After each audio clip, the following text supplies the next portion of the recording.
What's up, guys? I'm Alexander McCrae, co-owner of Mansports. This is Catherine. She is our social media manager, and we're going to do a Q&A for you guys. So Catherine actually compiled a list of questions from you guys on, where did you do it from? YouTube, from Facebook. Instagram, YouTube, Facebook. I compiled a list of questions that y'all are asking, and a lot of them are repeat questions that I saw. So we figured we'd take a couple moments today and go through them. Hopefully, clear y'all's mind about some of these things.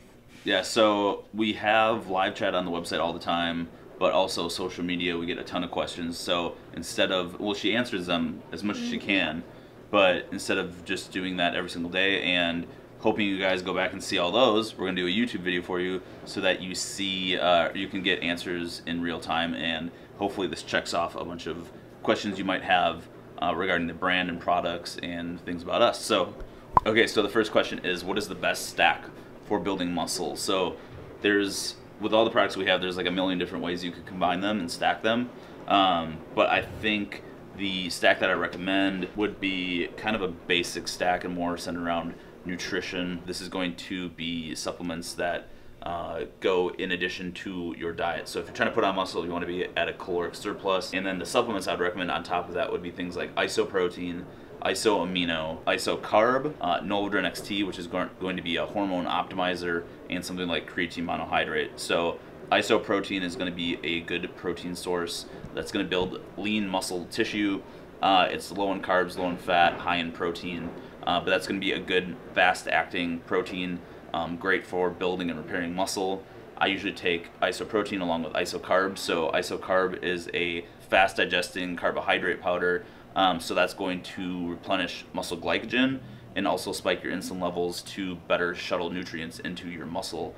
So taking isocarb and isoprotein post-workout together is ideal. Creatine monohydrate is kind of a performance enhancing type supplements where it's going to help increase strength and power if you take it pre-workout, and it's going to help build muscle by speeding the recovery process. So basically, creatine monohydrate isn't something that you just take pre-workout or randomly. It's something that you're going to take throughout a 30-day or 60-day period of time. That's going to help compound the effects of your training to building lean muscle tissue. In addition to that, isoamino is just a great all-around supplement to take for building and repairing muscle while staying hydrated. The last part of that stack would be the Novogen XT, which is going to help increase testosterone by reducing estrogen and controlling cortisol levels.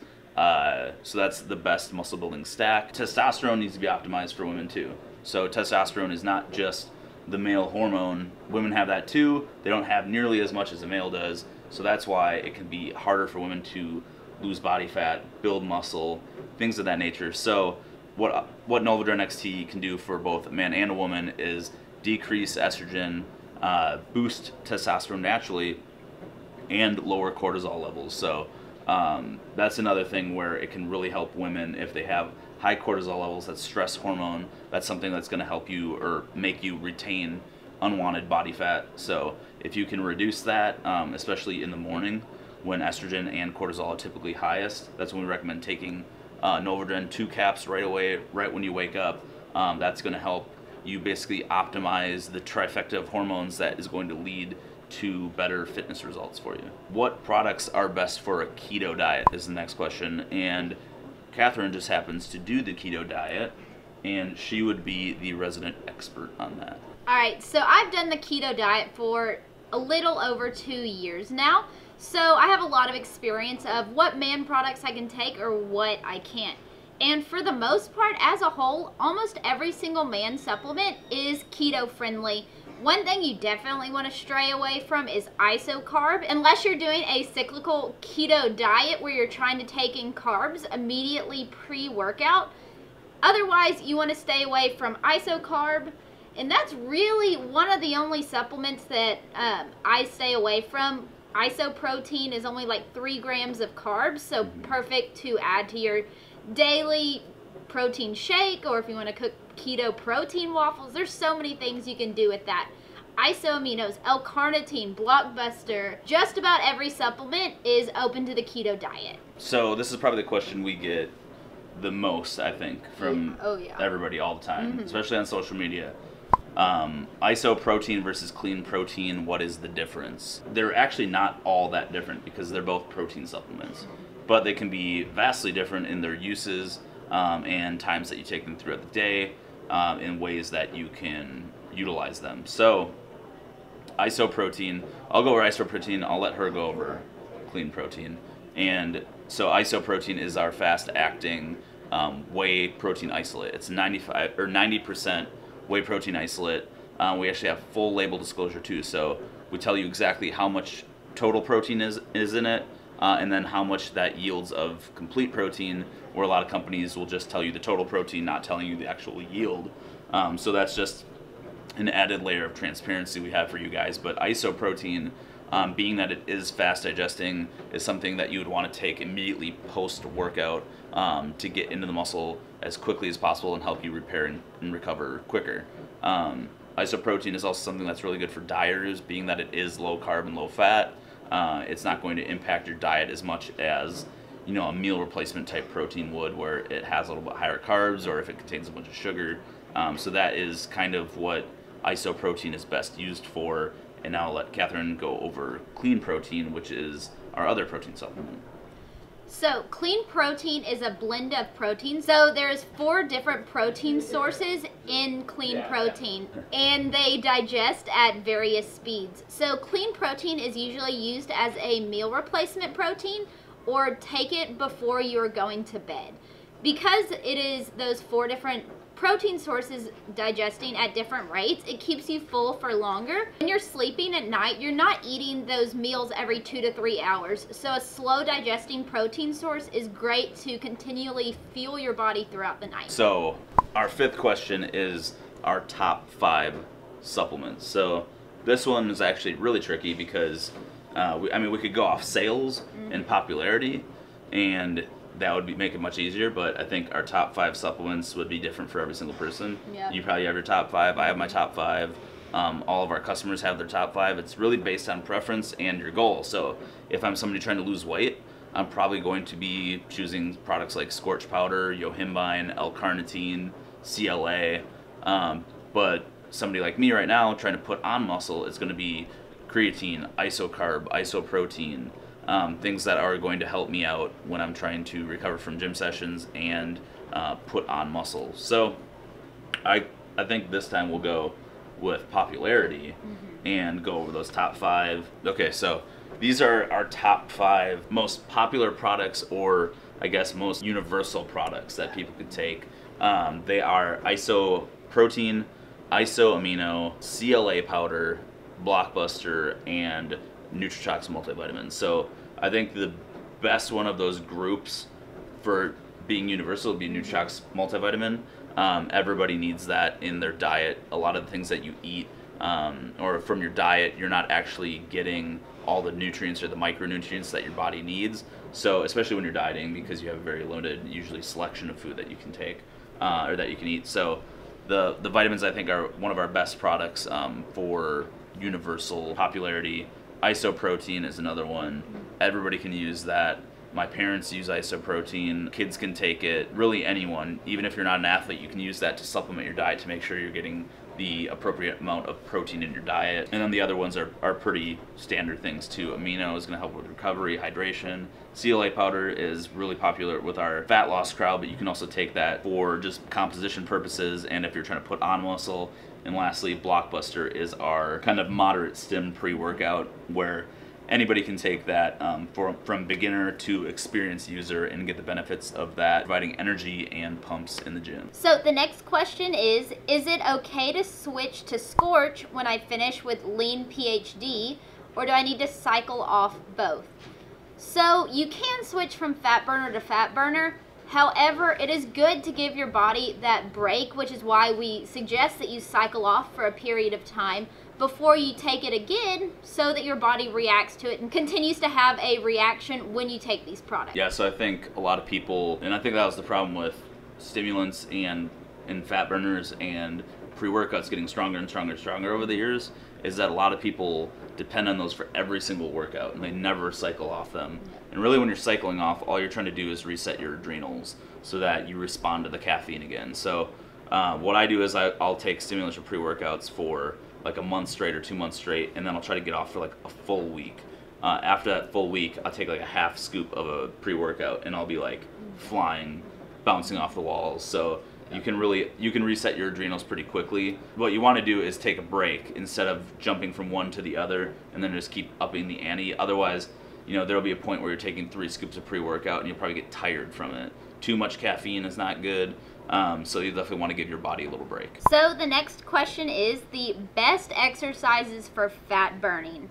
So in my opinion, one of the best exercises for fat burning is HIIT training or circuits, where you're constantly keeping your heart rate up for a long period of time, really like feeling that burn in your body, sweating.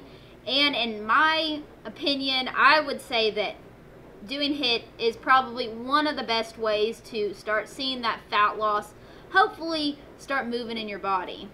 Yeah, I agree. So I think HIIT, for me especially, I hate being at the gym for like 3 hours straight. So if I can jam HIIT in for like 20 minutes or 30 minutes, it's so much easier, because sitting on a bike or a treadmill for like an hour, at the end I'm like looking at the clock nonstop, like when is this going to be over? So I think that's the best way to do it, and I think I see the most results, especially with that, because you can push yourself in little tiny bursts and not like, not kill yourself, but that's definitely when I see the most results. That compounded with like weight training too.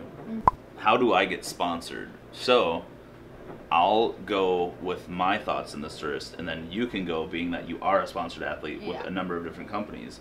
So my outlook on this, being on the brand side and seeing a lot of people that want to get sponsored and getting hit up, we get hit up hundreds of times a week, so that's why we have a sponsorship application at mansports.com where you can fill that out. It's actually more for our sanity, because we get hit up on Instagram, Facebook, email, people be calling our cell phones, so it was hard to keep track of everybody that wanted to get sponsored, and then it was hard to kind of figure out their story and see their social and see how they interact with the brand.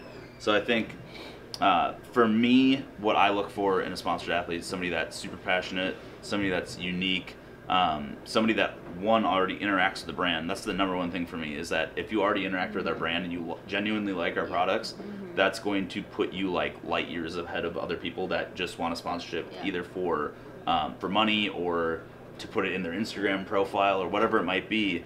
I think somebody that actually enjoys the product, I would rather sponsor somebody with 500 followers that actually use their products and likes them and spreads the word. I would rather choose that person with 500 followers than somebody with 5,000 followers that has no clue about our brand but has a bigger following and more engagement. So that's kind of my outlook on it, and I like when people, the first thing isn't, where's my monetary gain here? It's what can I do for the company and how can I be a part of that? I think that's so much cooler, and I think it's much more genuine, and I think that's going to lead to somebody, doing more with the brand, being more involved, and ultimately making more money as a sponsored athlete through their hard work and dedication and representing the brand correctly. So to get sponsored, I believe that you need to believe in the company you're backing. You don't want to just go and ask every company for a sponsorship, because you're going to get turned down every time. If we click on your profile, there isn't one post talking about the product, of you using the product. You have to believe in that company and use that company and actually want to be a part of it, rather than just doing it trying to make yourself look cool or just wanting something to say that you're sponsored. So Mansports is unique, as we don't only sponsor competitors. We have power lifters, we have equestrians, we have disabled veterans, people like me who have autoimmune disorders, people with incredible weight loss stories. We like people who have a story, who have something that they can tell and share with others. We like to have that story that makes you unique. Yeah, I think a lot of people, their whole goal is, I want to get paid to work out. And like, that is never the case. And throughout the years that I've been in this industry, it's been a long time now, the only people that technically got paid to work out were IFBB pro bodybuilders. And one, they didn't get paid that well, and two, they worked their asses off and had to spend so much time in the gym, so much time eating so much time promoting these brands and going to different competitions and expos and all these things. And you know, in the end, you're not getting paid to work out. That's their whole career, and they put a lot of hard work and dedication into that. And ultimately, those are some of the people that make the least amount of money now because they didn't take the time to build their own personal brand too, which is another thing I wanted to touch on, was building your personal brand. If you put, you know, there's some people with 500 followers that are very passionate about the brand, and that's great, and those are people that we would sponsor. But on the opposite end of the spectrum, if you're somebody that has an Instagram profile with no following, no engagement, you don't put effort into it, you post once every month, and you expect to get a sponsorship, that's kind of backwards thinking too. If we want to take time to invest, you know, money and time into you as an athlete, we have to see that you've taken the time to build your own following and kind of put in the work to get to where you want to be. It's really hard as a brand owner or co-owner when somebody asks you if you will sponsor them, and gets frustrated with you if you won't sponsor them when they haven't put in the hard work to grow their own brand. They want shout outs, they want you to do this or that for them. Why would you shout out somebody if they're not even posting, they're not doing XYZ?